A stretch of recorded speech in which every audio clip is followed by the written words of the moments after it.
नमस्कार।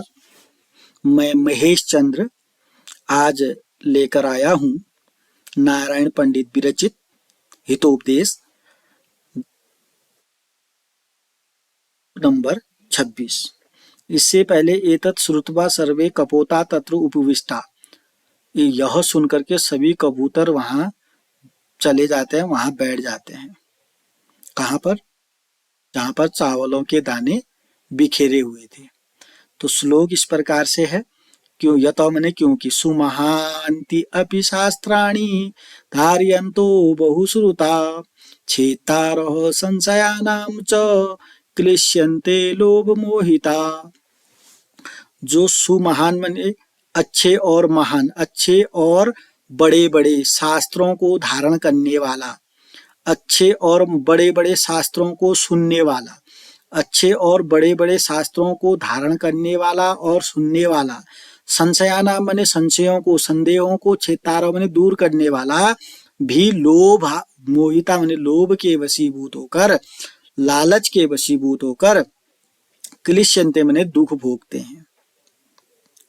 अच्छे अच्छे पढ़े लिखे भी लालची हो जाते हैं।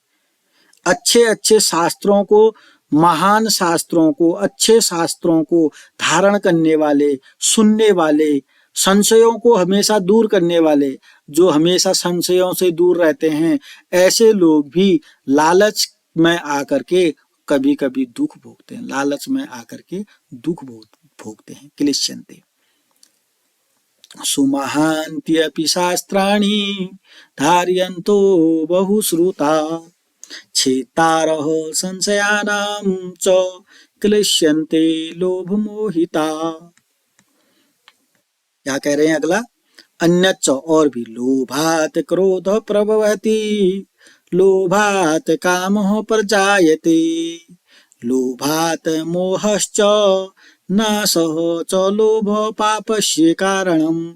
लोभ पापस्य कारणम्, लोभ पाप का कारण होता है। ये आपने बहुत जगह देखा होगा, लिखा हुआ होगा।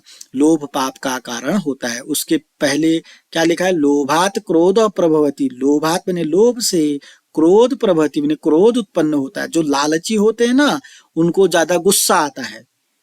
जो लालची होते हैं उनको ज्यादा गुस्सा आता है। इसलिए कहा गया लोभात क्रोध प्रभवति। लोभ से, लालच से क्रोध उत्पन्न होता है। लोभात कामः प्रजायते। लोभ से काम उत्पन्न होता है। प्रजायते का मतलब भी उत्पन्न होता है। लोभ से काम उत्पन्न होता है। काम का मतलब है विषय भोग, को भोगना, ये वाला काम। लोभ से काम उत्पन्न होता है। लोभात मोह, लोभ से मोह उत्पन्न होता है। लोभ से मोह होता है और उसके बाद लोभ से नाश होता है। लोभ पाप का कारण होता है। लोभ से क्रोध उत्पन्न होता है, लोभ से काम उत्पन्न होता है, लोभ से मोह उत्पन्न होता है, लोभ से नाश होता है, लोभ पाप का कारण होता है।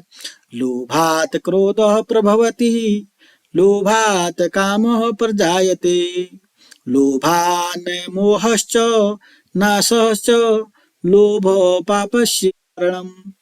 अगला देखते हैं। अन्यच्च और भी असंभवं हि मृगस्य जन्म तथापि रामो लुलुभे मृगाय प्रायः समापन्नं विपत्ति काले धियो अपि पुंसां मलिना भवन्ति। असंभवम हे मृगस्य जन्म। हे मने सोने का, मृग मने हिरण। सोने के मृग का जन्म असंभव है। सोने के मृग का, सोने के हिरण का जन्म असंभव है। सोने का हिरण नहीं हो सकता है, असंभव है। तथापि मने फिर भी, रामो मने राम, लुलुभे मृगाय, लुलुभे मने लोभी हो जाते हैं, मृगाय मने मृग के लिए। मालूम होगा आपको, रामायण में सोने के हिरण को देख करके राम धनुष बाण ले करके उसके पीछे पीछे चले जाते रहते हैं। और क्यों जाते हैं? क्योंकि वो लालची हो गए थे सोने के हिरण को मारने के लिए। असंभवम हे मृगस्य जन्म हो। राम जैसे महापुरुष, राम जैसे भगवान श्री रामचंद्र जैसे लालची हो गए थे, ये दिखाया गया है यहाँ पर। असंभवम हे मृगस्य जन्म हो, सोने के हिरण का जन्म असंभव है, फिर भी राम जो है मृग हिरण के लिए लालची हो गए। प्रायः समापन्नम प्रायः समापन्न विपत्ति काले, प्रायः हमेशा विपत्ति काल उत्पन्न होने पर, समापन्न माने विपत्ति काल आने पर, समापन्न माने आने पर, प्रायः हमेशा विपत्ति काल आने पर, पुंसा माने महापुरुषों की, धियो अपि माने बुद्धि भी, धियो माने बुद्धि, अपि माने भी, मलिना भवन्ति माने मलिन हो जाती है। प्रायः विपत्ति काल आने पर महापुरुषों की बुद्धि भी मलिन हो जाती है। सोने के मृग का जन्म असंभव है, फिर भी राम मृग के लिए लालची हो जाते हैं। हमेशा प्रायः देखा गया है विपत्ति काल उत्पन्न होने पर महापुरुषों की बुद्धि भी मलिन हो जाती है।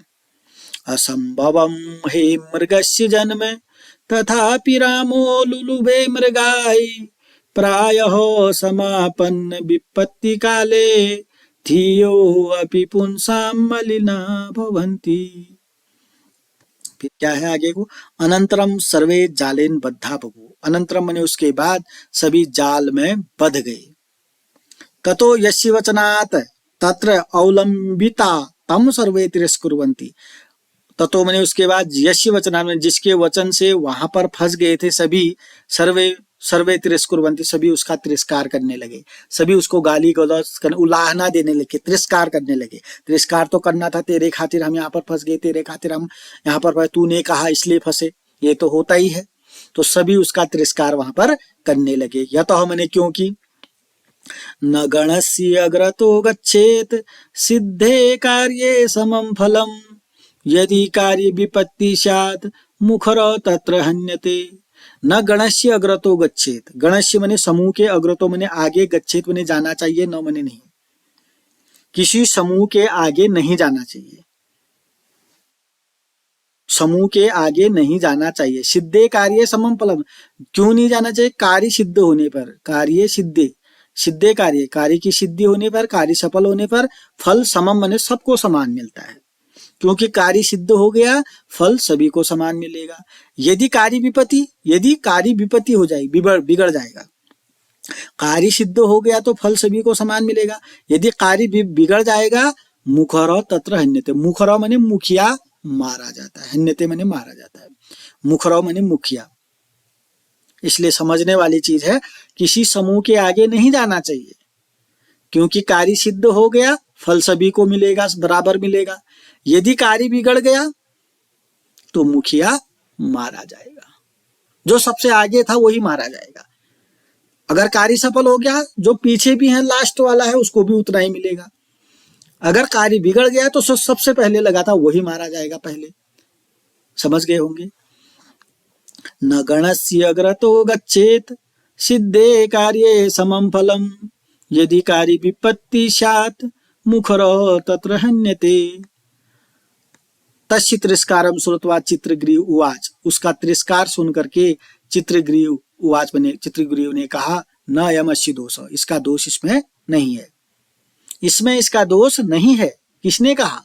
चित्रग्रीव, कबूतरों का राजा। फिर से यहाँ पर बोलते हैं इसमें इसका दोष नहीं है। क्यों? यह तो मैंने क्योंकि आपतम आपदाम आपतंती नाम हितो अपि आयाति हेतुताम मातृजंगा ही वत्ससी स्तंभी भवति बंधने। क्यों? जो हितकारी होता है, कभी कभी जो हित चाहता है वो भी आपत्ति का हेतु बन जाता है, आपत्ति का कारण बन जाता है। क्योंकि चित्रग्रीव फिर से समझा रहे हैं उनको, आप इसको गाली गलौज मत करिए, इसका तिरस्कार मत करिए, इसकी कोई गलती नहीं है। कभी कभी ऐसा हो जाता है, कभी कभी जो हितकारी होता है, हित चाहता है, वो भी आपत्ति का कारण बन जाता है, विपत्ति का कारण बन जाता है, उसी के कारण वहां पर आपत्ति आई जाती है, जबकि वो हित चाहता है। तो चित्रग्रीव कह रहे हैं कबूतरों के राज्य, कभी कभी हितकारी वाला व्यक्ति भी जो हित चाहता है वो भी आपत्तियों का हेतु बन जाता है, कारण बन जाता है। क्यों? ऐसा समझाने के लिए क्या कह रहे हैं? मातृजंगा ही वत्ससी, वत्स माने बछड़ा, बछड़ा जो है माता की जांघ में स्तंभी बंधने माने बांध दिया जाता है। कभी कभी क्या होता है, बछड़े को माता की जांघ में बांध दिया जाता है स्तंभी भवती, वही स्तंभ बन जाता है। माता की जांघ ही बछड़े के लिए स्तंभ, किला बन जाती है, खूंट, खूंटा बन जाती है, खूंट स्तंभ बन जाती है, किला, किल, जिसमें गाय को बांधते हैं। अब बछड़े को कहां पर बांध दिया जाता है? कभी माता की जांघ में। कब बांधते हैं माता की जांघ में बछड़े को? जब गाय को दुहा जाता है। गाय को दुहते वक्त बछड़ा नजदीक चाहिए तो बछड़े को गाय की जांघ में बांध दिया जाता है।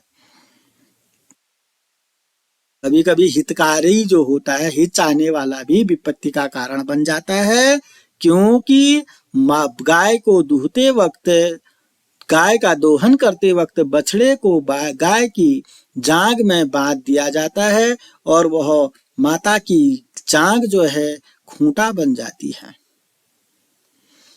आपद आपदाम आपतंतीनाम हितो अपि आयाति हेतुताम त्रिजंगा हि वत्सस्य स्तंभी भवति बंधने। अगली वीडियो में हम बताएंगे सौबंधुर्यो विपन्नानाम आपद उद्धरण शमः न तु भीत परित्राण वस्तु पालंब पंडित। अगर आपने अभी तक मेरा चैनल सब्सक्राइब नहीं किया तो सब्सक्राइब करेंगे, वीडियो अच्छी लगती है तो लाइक करेंगे, कमेंट करेंगे और अपने दोस्तों के साथ शेयर करेंगे। तब तक के लिए धन्यवाद, नमस्कार।